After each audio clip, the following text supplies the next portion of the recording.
Alastair Campbell, determined Brexiter Jacob Rees-Mogg.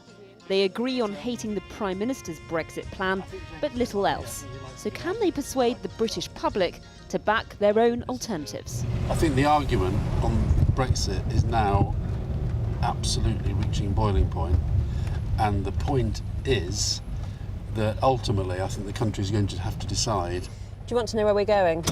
Okay. We're taking you to a South London market, and as well as talking to people about Brexit, we have got a shopping list for both of you. I'm not buying bananas. I hate bananas. I think they're disgusting. Bananas are wonderful. I think the smell of bananas is so horrible, let alone the taste. Right, okay. Banana is actually the greatest food of all. The bent banana thing was one of the many lies that Boris Johnson told when he was the Daily Telegraph Brussels It's not true, there was an EU regulation on it. What, saying you had to have... There was a specific EU regulation on the curvature of bananas. There may have been. Yeah, there was. Nobody ever said there will be a ban on bent bananas. No, but they had a specific regulation on the curvature. An item of food you can stockpile may or may not be required in the event of no deal.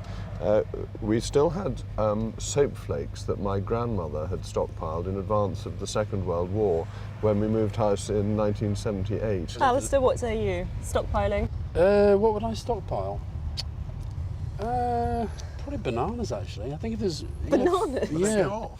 Oh, they do, don't they? Yeah, yeah, you're right. And the final item? Present for the Prime Minister. That's tricky. What might you get? Well, who might it be? Oh. By December the 25th. By December the 25th, it'll still be Theresa May. I think very unlikely for it to be anybody else. Christmas present for the Prime Minister. What does do you think she would like? She needs a plan. She needs a plan. What do you think she'd get for you? I doubt I will be top of her Christmas list. Hello, how are you? Hello, Here we morning. go. Good to see you. How are you? Oh, splendid fish. Very good. Yeah, of course you can. Be delighted. I do want you to become Prime Minister. Oh, you are kind. Oh, here we go. Thank you very much. Well, what's going on? Thank you. Yeah, I want him to be Prime Minister. All right. Why do you want to be Prime Minister? He's a Leave person, and Theresa May is no good. Alastair wants a second referendum. No, we're not going to go for a second referendum. No, we've had the referendum. Yes, I know. We've had 3 votes on it. Yeah, but if Parliament can't decide... But how many more votes are we going to have? We're very happy I've met you now. Are you surprised at how complicated it's become? Yeah, it is. It has become, yeah. But is that not because gentlemen like Jacob told us that it was going to be straightforward and easy? And it's actually very, very complicated because it's decades of intermeshing legislation and treaties and trade arrangements. I think the European Union is making it difficult. Why wouldn't they re-vote on it? Have another referendum? Yeah. And how would you vote in that referendum?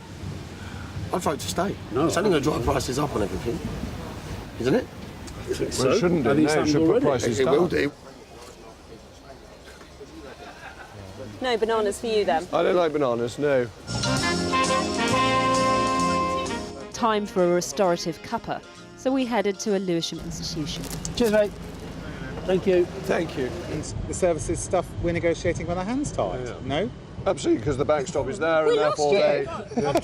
He's in there. What's he saying? You can't just go off and talk to me. We're getting some... We can't accept this deal, so we have to go back or we have to go for a no deal. Go for a no deal. No deal. No deal. Well, or get another deal, but we can't have this deal. I think we'd be better off staying in there by looking at the business part of you know? Maggie was born in Ireland but has run her cafe here for more than 30 years. She's now worried Brexit will make it harder to find staff.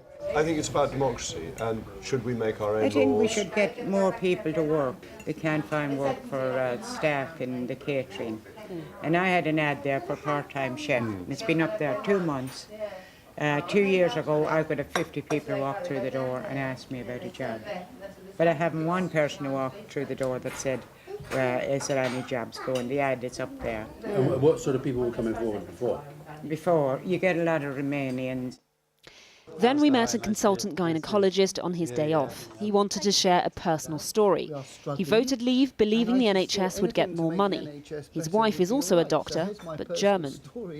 I very naively voted to leave, and my wife casually asked me one evening what my voting decision was, and I put it into a very succinct situation. I told her what I did, and it was like lighting the blue touch paper and standing back. And I don't think I've ever seen anyone who felt so devastatingly betrayed, upset, let down. And we've got 2 daughters, 15 and 18 at the moment, and as far as I'm concerned, that was the end of a very successful marriage. Do you regret the way you voted? I regret it so much. It breaks my heart talking about it. Jacob.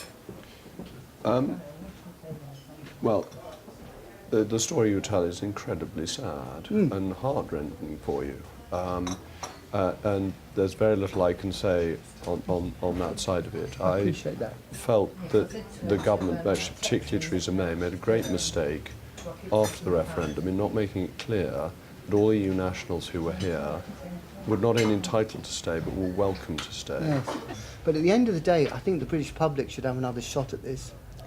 A reminder of just how divisive the Brexit issue has been, and with the debate ongoing, will continue to be.